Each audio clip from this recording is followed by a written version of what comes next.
Alors, bonjour à tous. Aujourd'hui, nous allons parler de l'esthétique de la vérité, le rôle de la beauté dans la quête philosophique et artistique. Pourquoi parler de la beauté quand on recherche de la vérité? La vérité est souvent associée à la rigueur, à la logique, à la démonstration froide. La beauté, au contraire, est régulièrement reléguée aux côtés du subjectif, de l'émotion, voire de l'illusion. Mais si cette opposition était trompeuse, dans l'Antiquité, les philosophes et artistes se posent une question fondamentale. La beauté est-elle un simple ornement de la vérité ou bien une voie d'accès privilégiée vers elle? Autrement dit, ce qui est beau est-il plus vrai? Ou bien la beauté nous séduit-elle au détriment de la vérité? Alors, il faut qu'on parle dans un premier temps de la beauté comme signe de vérité. Et ceci, c'est un héritage philosophique. Héritage philosophique parce que Platon disait que la beauté, c'est comme un éclat du vrai. Alors pour Platon, la beauté n'est pas une illusion. Dans le banquet et Phèdre, il affirme que la beauté sensible peut élever l'âme vers la vérité intelligible. La beauté agit comme un appel, un choc intérieur. Ce qui est beau attire, éveille, met en mouvement. Elle est une trace du bien et du vrai dans le monde sensible. Ainsi, la beauté n'est pas une vérité elle-même, mais son reflet. Ici, l'esthétique joue un rôle cognitif. Elle oriente la pensée. Aristote disait donc que la beauté, c'est comme un ordre et une intelligibilité. Chez Aristote, la beauté n'est pas mystique, mais structurelle, car elle repose sur l'harmonie, dans un premier temps, la proportion, dans un deuxième temps, et dans un troisième temps, la clarté.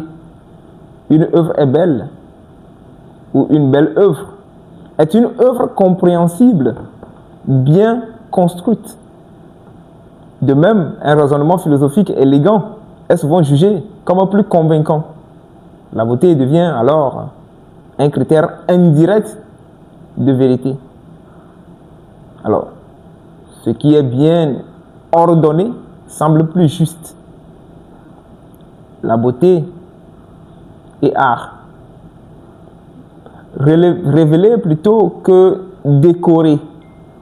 Alors, le rôle de l'art, c'est de révéler et plutôt que d'orner ou encore de décorer. L'art comme du dévoilement. Pour de nombreux penseurs, l'art ne se contente pas d'embellir le monde, il révèle le monde. Heidegger, dans l'origine de l'œuvre d'art, affirme que l'œuvre d'art fait surgir une vérité qui serait autrement invisible.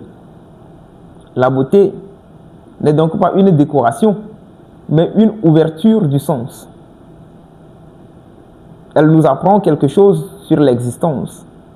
Alors, dans un deuxième temps, il faut parler de la grâce artistique et la compréhension profonde. Pourquoi certaines œuvres nous paraissent-elles justes sans que nous sachions pourquoi? Parce que la beauté agit à un niveau pré-rationnel. Elle fait ressentir avant de démontrer. Elle fait comprendre sans expliquer. Alors l'esthétique devient alors un mode de connaissance mais différents, mais complémentaires de la logique ou encore de la raison logique. L'élégance intellectuelle, la beauté en philosophie et en sciences, la beauté des idées. Les philosophes et les scientifiques parlent souvent de la théorie élégante ou encore de théorie élégante. Une idée est belle, simple sans être simpliste, profonde sans être obscure, cohérente sans être rigide. Alors, chez Einstein, lui-même affirmait que la beauté mathématique était un indice de justesse. Ici, la beauté n'est pas une preuve, mais un guide. Le danger de la séduction esthétique. Il faut cependant dire que cette confiance dans la beauté pose problème. Pourquoi? Parce qu'une idée peut être belle, séduisante, cohérente et pourtant fausse. C'est ce que redoutait déjà Platon face aux sophistes.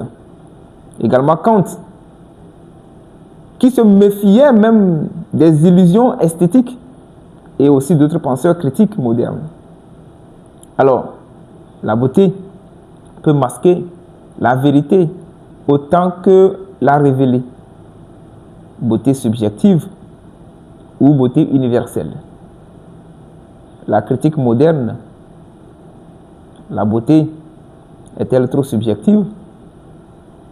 Alors si oui, depuis le XVIIIe siècle, la beauté est souvent considérée comme dépendante de la culture, liée à une sensibilité individuelle. Et si la beauté varie, comment pourrait-elle être un critère de vérité? Kant répond, dans la critique de la faculté de juger, il dit que le jugement esthétique est subjectif, mais il prétend à une validité universelle. La beauté crée une communauté de sens, même sans concept, vers une synthèse. On pourrait dire que la beauté, c'est comme un chemin, non comme une preuve. La beauté ne garantit pas la vérité, mais elle n'est pas non plus un simple vernis. Elle agit comme un déclencheur de pensée, un accélérateur de compréhension, un pont entre émotion et raison. La vérité purement abstraite reste souvent stérile. La beauté sans vérité devient vide. C'est dans leur rencontre que naît la compréhension profonde. Alors pour conclure, il faut dire que la vérité a-t-elle besoin de beauté?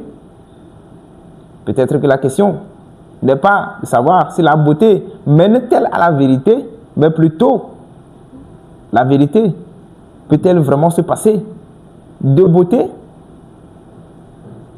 Car ce qui ne touche jamais, ce qui ne résonne pas, ce qui ne s'incarne pas, reste souvent incompris. Alors, la beauté n'est peut-être pas la vérité, mais elle est souvent la manière dont la vérité nous appelle. Je vous remercie.